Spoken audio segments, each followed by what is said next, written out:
जय माँ या देवी सर्वभूतेषु मातृरूपेण संस्थितां नमस्तस्यै नमस्तस्यै नमस्तस्यै नमो नमः। 10 महाविद्या के इस अंक में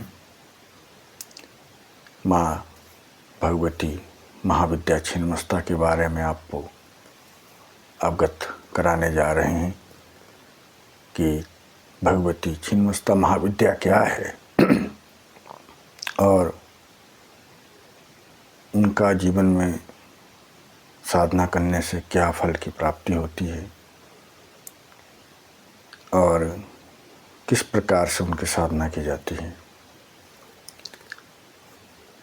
10 महाविद्या में छठे स्थान पर छिन्नमस्ता महाविद्या है, जिसे वज्र वैरोचनी भी कहते हैं, वज्र वराही भी कहते हैं, छिन्नमुंडा भी कहते हैं और कबंध शक्ति भी कहते हैं। छिन्नमस्ता महाविद्या के कई नाम हैं। आगम शास्त्रों में छिन्नमस्ता महाविद्या के बारे में बहुत विस्तार से बतलाया है और उसकी जानकारी दी है। छिन्नमस्ता महाविद्या की साधना क्यों की जाती है, इसका सरल उत्तर है, यदि जीवन में विजय चाहिए, सफलता चाहिए, तो छिन्नमस्ता महाविद्या की साधना करनी चाहिए। मैंने अपने जीवन में सद्गुरुदेव की कृपा से इस साधना को संपन्न किया था। प्रथम स्तर की, पहले स्तर की, क्योंकि मैंने पहले भी कहा है कि हर महाविद्या को साधना करने के 3 स्तर है, पहला, दूसरा और तीसरा। हम लोगों को पहले स्तर की साधना करनी चाहिए और जो उच्च कोटि के साधक होते हैं उनको दूसरे या तीसरे लेवल की साधना करनी चाहिए। तो मेरे अपने जीवन में मुझे जब हर क्षेत्र में असफलता मिलती थी तो मैं बहुत ही उदास हो जाता था। तब मैंने अपने सद्गुरुदेव से प्रार्थना की, गुरुदेव, मैं हर क्षेत्र में, जिस भी क्षेत्र में कार्य करता हूँ उसमें मुझे सफलता नहीं मिल पाती है, विजय नहीं मिल पाती है। तो इसलिए जीवन में विजय प्राप्त करना अपने आप में बहुत ही महत्वपूर्ण विषय है। बार बार हारना ये हमें बिल्कुल भी पसंद नहीं था, चाहे वो कोई भी क्षेत्र हो, चाहे राजनीति का क्षेत्र हो, चाहे साधनाओं का क्षेत्र हो, चाहे भौतिक क्षेत्र हो, चाहे आध्यात्मिक क्षेत्र हो, चाहे दैविक क्षेत्र हो, कोई भी क्षेत्र हो, चाहे स्पोर्ट्स का क्षेत्र क्यों ना हो। तो इसीलिए विजय साधना, विजय श्री यदि कोई देती है तो वो महाविद्या छिन्नमस्ता ही है। इसलिए इनकी जो शक्तियाँ वो जय और विजय है, जिसको आगम शास्त्रों में वर्ण निडांकनी कहा गया है।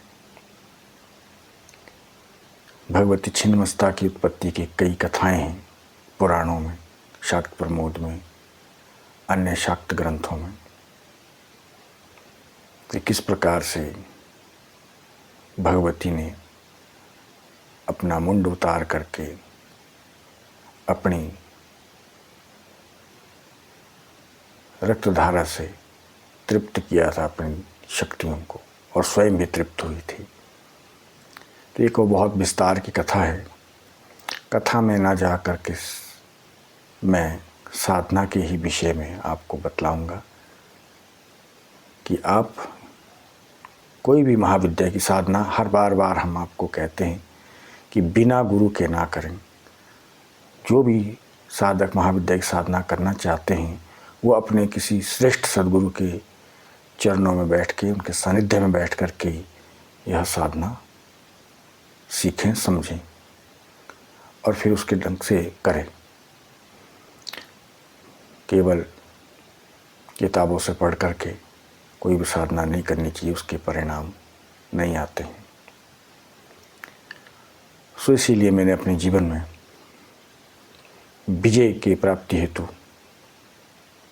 और कई प्रकार की तंत्र बाधा के निवारण के लिए भी मैंने भगवती छिन्नमस्ताई साधना का प्रथम चरण संपन्न किया और उसमें मुझे लगभग 3-4 महीने का समय लगा।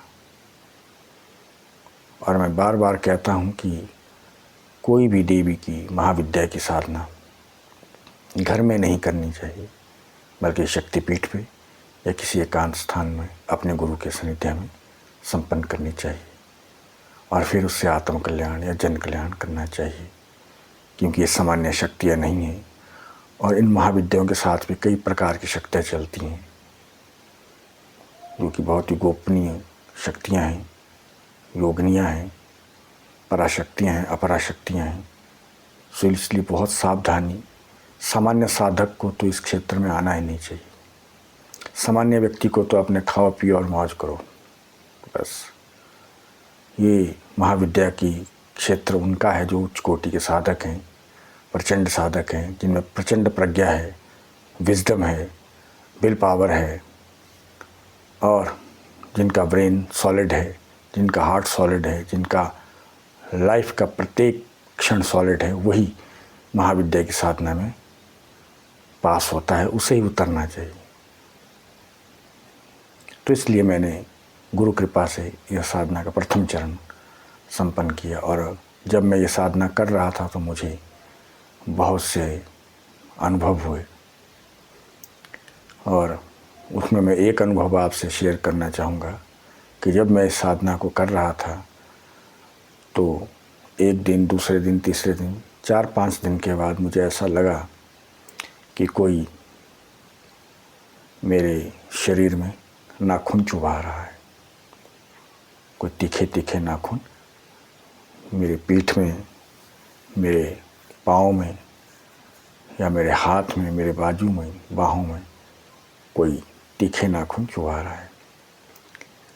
तो एक तो ऐसी स्थिति आ गई थी कि मैं खड़ा ही हो गया और माला मैंने रोक दी, जाप रोक दिया और उसके बाद फिर बैठा 5 मिनट के बाद फिर वही। तो इस प्रकार से काफ़ी समय तक वो क्रम चलता रहा और सुबह मैंने इसका विश्लेषण किया तो लगा कि वह शक्ति परीक्षा ले रही। फिर मैंने दृढ़ संकल्प लिया और फिर बैठा और साधना संपन्न की। फिर मुझे ऐसा कुछ भी आभास नहीं हुआ। तो इसीलिए ये तो प्रथम लेवल की साधना है, क्रम है। जब दूसरे और तीसरे लेवल की होती होगी तो क्या होता होगा। तो इसीलिए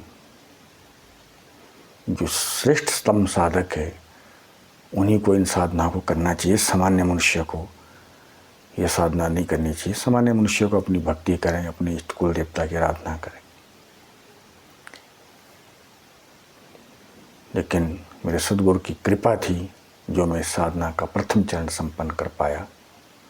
तो मुझे अदृश्य रूप से अनुभूति हुई, लेकिन मुझे आज तक कभी भी सामने प्रत्यक्ष कोई भी देवी या देवता का दर्शन नहीं हुआ है। केवल अनुभूतियाँ हुई है और उन अनुभूतियों को मैं अनुभूत करता रहता हूँ। उसके बाद मेरी साधना पूर्ण हुई और तब से लेकर के आज तक मैं जिस भी क्षेत्र में गया तो मुझे उसमें विजयश्री मिली, सफलता मिली और जीवन की जो तंत्र बाधाएँ थी वो धीरे धीरे नष्ट होती चली गई। सो इसीलिए छिन्नमस्ता साधना और भी कई प्रकार के संकल्प के लिए की जाती है जो कि बहुत ही गोपनीय है, गूढ़ है। लेकिन मैंने इस साधना को जीवन में मुझे जय मिले, विजय मिले, जयम देहि यशो देहि दिशो देहि रूपम देहि, जैसा कि मार्कंडेय ऋषि जी ने कहा है कि जीवन में जय विजय मिले, सफलता मिले, और विजय प्राप्त करना ही मनुष्य का लक्ष्य होना चाहिए, चाहे वो विजय इंद्रियों पर हो, मन पर हो, या फिर किसी भी क्षेत्र में विजय प्राप्त करने की अगर कोई साधना है तो वह आगम में महाविद्या, महाविद्या में भी छिन्नमस्ता महाविद्या है। सो इसीलिए आपको यह संक्षिप्त जानकारी दी कि 10 महाविद्याओं में 6वीं महाविद्या छिन्नमस्ता, जिसे वज्र वैरोचनी कहा जाता है। इसका साधक वज्र की तरह हो जाता है और उसका जीवन संकल्प भी वज्रमय हो जाता है। ऐसी वज्र वराही भगवती वज्र वैरोचिनी छिन्नमस्ता के चरणों में प्रणाम, इस महाविद्या को प्रणाम, इस महाविज्ञान को प्रणाम करते हुए मैं यही प्रार्थना करता हूँ कि हे भगवती, कि आप सबके जीवन में सुख और शांति प्रदान करें, आशीर्वाद दें और प्रत्येक मनुष्य के जीवन की जो तंत्र बाधाएं वो दूर हों और प्रत्येक मनुष्य सुखी हों, सफल हों, दिव्य बने और पूरा ये हमारी पृथ्वी, पूरा विश्व शांतमय हो, प्रेममय हो, करुणामय हो। ऐसी प्रार्थना करते हुए अपनी वाणी को हम विराम देते हैं और अब अगली क्लिप में आप 7वीं जो महाविद्या है उनके बारे में जानकारी देंगे। तब तक के लिए जय माता की। ओम।